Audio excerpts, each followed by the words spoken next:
Corrupt! Narinig niyo na ba ang mga katagang iyan?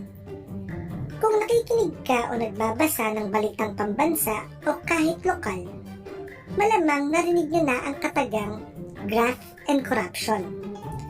Ngunit, ano nga ba muna ang graft and corruption?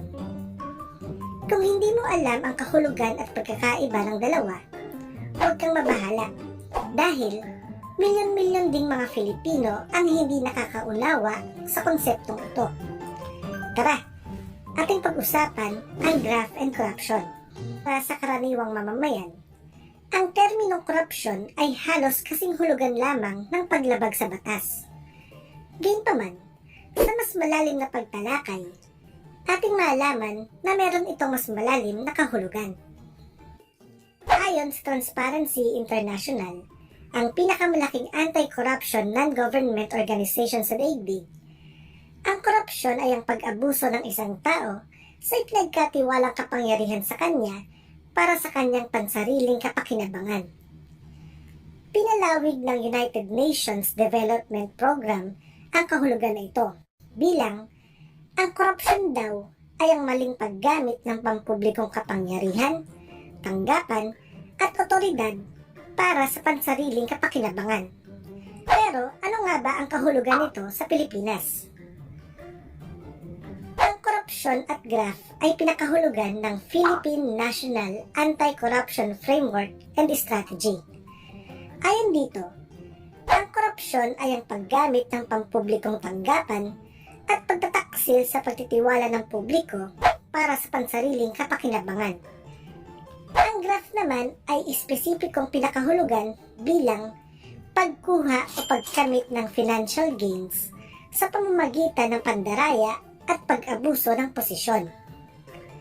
Sa madaling sabi, ang graft ay ang pagkuha ng pondo ng publiko o pag-abuso ng kapangyarihan para magkamit ng financial gains. Lagi nating tandaan na maaaring maganap ang isang korupsyon nang walang nagaganap na graft.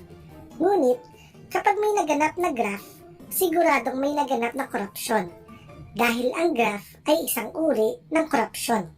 Ayon pa din sa United Nations Development Program, mayroong 6 na pangunahing anyo ang korupsyon. Ito ang panunuhol, pangingikil, nepotismo, panlilinlang, pangungupit, at paglalako ng impluwensya. Unahin natin ang panunuhol o bribery. Ang panunuhol o bribery ay ang pagbibigay ng anumang bagay, salapi, o serbisyo sa isang public official kapalit ng isang pabor. Halimbawa, panunuhol na maituturing ang pagbibigay ng regalo sa mga kawani ng pamahalaan para hindi ka napapilahin pa o padaanin sa tamang proseso na kinakailangang sundin ng lahat. Tandaan na ang taong nagbigay at ang taong tumanggap ay parehong may sala kapag mayroong kaso ng bribery. Ikalawa, pangingikil o extortion. Ang extortion o pangingikil ay ang paggamit ng isang opisyal o tanggapan ng pananakot at pagbabanta para makakuha ng salapi at iba pang kapakinabangan. Halimbawa, kung hindi makatarungang iniipit ng inyong barangay captain ang pag-release ng inyong business permit kapalit ng kabayaran, maituturing itong extortion. Bukod sa nepotismo, meron pa tayong tinatawag na cronyism. Halos kagaya lamang ito ng nepotismo, ngunit imbis na kamag-anak ang iyong ipasok sa mga posisyon, ito ang iyong mga kaibigan at kaalyado. Kilala din ito sa tawag na padrino system. Karaniwang nagaganap ang cronyism sa mga bagong halal na politiko, kung saan nagluluklok sila o nag-a-appoint ng mga taong nakatulong sa kanilang kampanya noong eleksyon, sa kabila ng katotohanan na ang mga taong ito ay walang kakayahan. Ika-4 ay ang panlilinlang o fraud. Ang fraud ay ang paggamit ng posisyon para sa personal na pagpapayaman.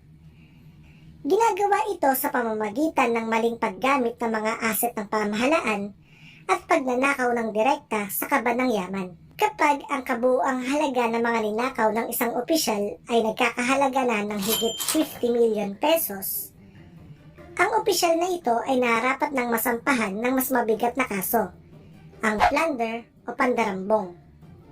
Si Joseph Ejercito Estrada, dating Pangulo ng Pilipinas, ay nakasuhan ng plunder, ngunit binigyan siya ng absolute pardon ni Gloria Macapagal Arroyo noong 2007. Bukod kay Joseph Ejercito Estrada, si Imelda Marcos, First Lady ni Ferdinand Marcos, ay convicted din sa kasong graft noong 2018. Ngunit, patuloy itong nasa labas ng kulungan ngayong 2021 dahil sa bail o piyansa na kanyang ibinayad at sa special consideration na ibinigay sa kanya dahil daw sa katandaan nito.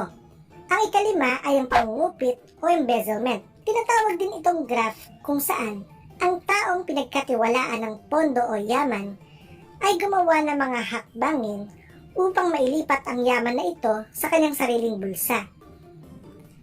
Ang influence peddling ay ang iligal na paggamit ng impluwensya ng pamahalaan o koneksyon sa mga taong nasa kapangyarihan upang magkamit ng pabor o makakuha ng espesyal na pribilehiyo. Isa sa pinakatalamak na halimbawa nito ay ang pagsabi na kamag-anak mo ang isang opisyal o politiko para makalagpas ka sa mga checkpoint o pagkakahuli sa kalsada. May kita din ang influence peddling sa palakasan system na umiiral sa ating bansa. Kapansin-pansin na nakatatanggap ng special privileges ang mga taong may background ng politiko o opisyal sa pamahalaan kapag sila ay nag-a-apply sa trabaho o di kaya ay nag-aayos ng mga papeles. Mahalaga na ating malaman kung ano nga ba ang korupsyon at ang iba't ibang anyo nito. Bilang mamamayan, obligasyon natin na labanan ang korupsyon. Tandaan na ang bawat pisong nagagamit sa korupsyon ay pisong nababawas na para sana sa serbisyo sa mga Filipino. Ating labanan ang korupsyon. Dahil kapag ang mga korap ay natalo, lahat tayo ay panalo.